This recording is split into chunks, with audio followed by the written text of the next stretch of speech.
नमस्कार, सत श्री अकाल दोस्तों, आप लोग कैसे हो? अच्छा बच्चों, आज मैं एक नया क्वेश्चन लेकर आया हूं। अगर ये क्वेश्चन अगर आपने सॉल्व किया, आपको पेन पेंसिल उठाने की जरूरत नहीं है। आप सीधे मुझे इसका आंसर बताओ और आपका आंसर अगर सही आया तो मैं मानूंगा कि आप IIT-JEE और नीट की तैयारी अच्छे से कर रहे हैं। तो बच्चों, आप इसका आंसर बताओ और इसका आंसर जो भी बच्चा अच्छे से समझाएगा, मैं उसका जो कमेंट है उसको पिन कर दूंगा सबसे ऊपर।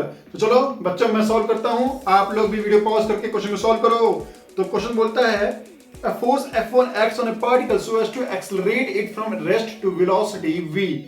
The force F1 is then replaced by F2 which decelerates it to rest.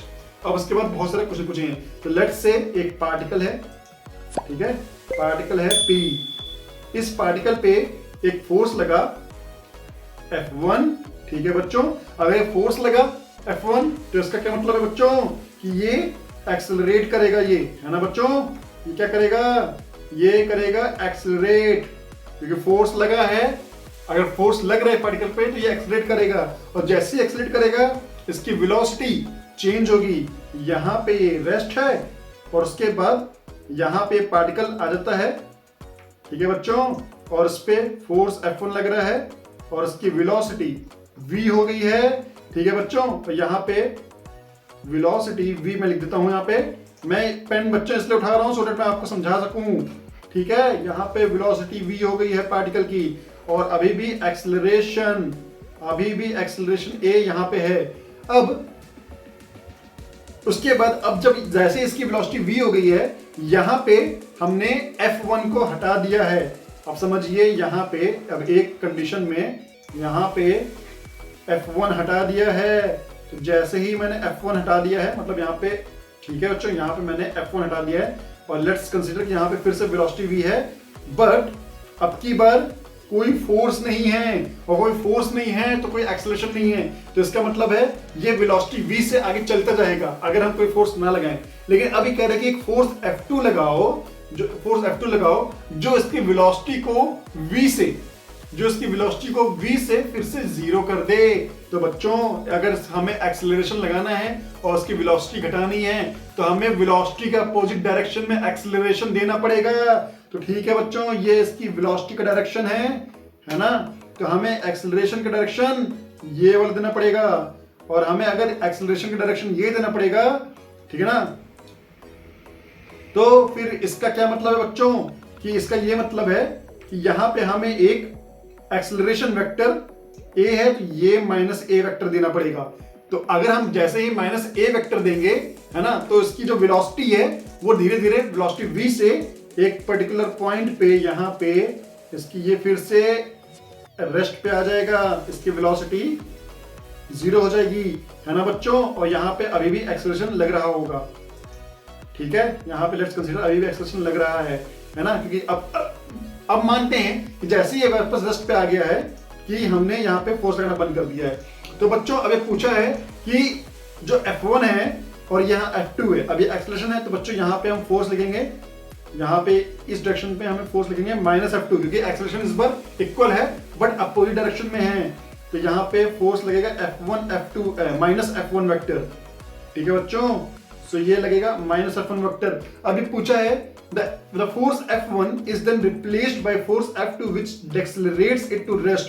अब बच्चों, फोर्स वेक्टर क्या होता है? स्केलर होता है या वेक्टर होता है? बच्चों, वेक्टर होता है, जिसका मतलब है इसके पास डायरेक्शन और मैग्नीट्यूड दोनों होता है। अब यहाँ पे हमें सेम फोर्स, ऑफ कोर्स अगर हमें फिर से रेस्ट पे लाना है तो हमें सेम फोर्स लगाना पड़ सकता है, या हो सकता है उससे ज्यादा लगाना पड़ेगा, हो सकता है कम लगाना पड़ेगा। लेकिन जो फोर्स वेक्टर है बराबर भी हो सकता है ना, मैग्नीट्यूड की बात कर रहा हूं, बराबर भी हो सकता है, ज्यादा भी हो सकता है, कम भी हो सकता है, डिपेंडिंग कितना। लेकिन जैसे ही वो अपोजिट डायरेक्शन में लगेगा वेलोसिटी के, वैसे ही वो डेक्सेलरेट करेगा, पार्टिकल डेक्सेलरेट करेगा। इसका मतलब ये है कि जो फाइनल वेक्टर है या F2 वेक्टर है बच्चों, है ना, वो मैग्नीट्यूड में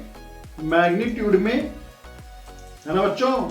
जो F2 का वेक्टर का मैग्नीट्यूड है ना, वो बराबर, ग्रेटर देन, लेस देन और बराबर कुछ भी हो सकता है, नो मैटर, डजंट मैटर, बराबर भी हो सकता है। F2 वेक्टर का मैग्नीट्यूड बड़ा भी हो सकता है ना बच्चों। और F2 वेक्टर का मैग्नीट्यूड छोटा भी हो सकता है।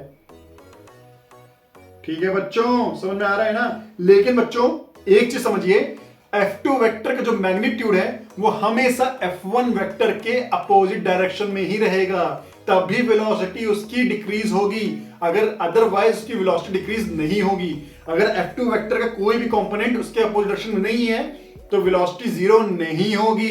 और जैसे हमें वेलोसिटी जीरो करना है, F2 वेक्टर को F1 वेक्टर, F2 वेक्टर कोई भी एक कंपोनेंट, ठीक है, बेसिकली F2 वेक्टर ये भी हो सकता था, ये भी हो सकता था, तो उसका एक कोई भी कंपोनेंट अपोजिट डायरेक्शन में F1 के होना था। ठीक है बच्चों, तभी इसकी वेलोसिटी जीरो होगी।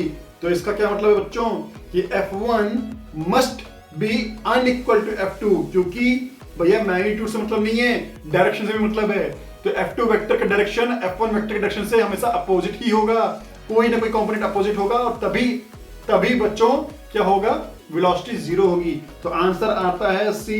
तो जिन बच्चों ने सी आंसर मार्क किया है वो बच्चे अपने ऐसे पी को थपथपाएं, क्योंकि वो बच्चे बहुत अच्छा कर रहे हैं जिंदगी में, वो बच्चे IIT और नीट क्लियर करेंगे। और अगर आप सही में IIT और नीट के लिए सीरियस हो तो आप पढ़ाई करोगे और मेरे सारे वीडियोस देखोगे, प्लस मैं एक एक क्वेश्चन SC वर्मा का सॉल्व कर रहा हूं, आप उसको मेरे साथ सॉल्व करोगे, और फिर देखो बच्चों आपका IIT और नीट कैसे नहीं निकलता। मैं गारंटी देता हूं आप IIT और नीट निकाल के रहोगे, फिजिक्स तो आपकी कहीं नहीं गई। ठीक है बच्चों, तो बच्चों अब मिलते हैं नेक्स्ट वीडियो में, तब तक के लिए बाय।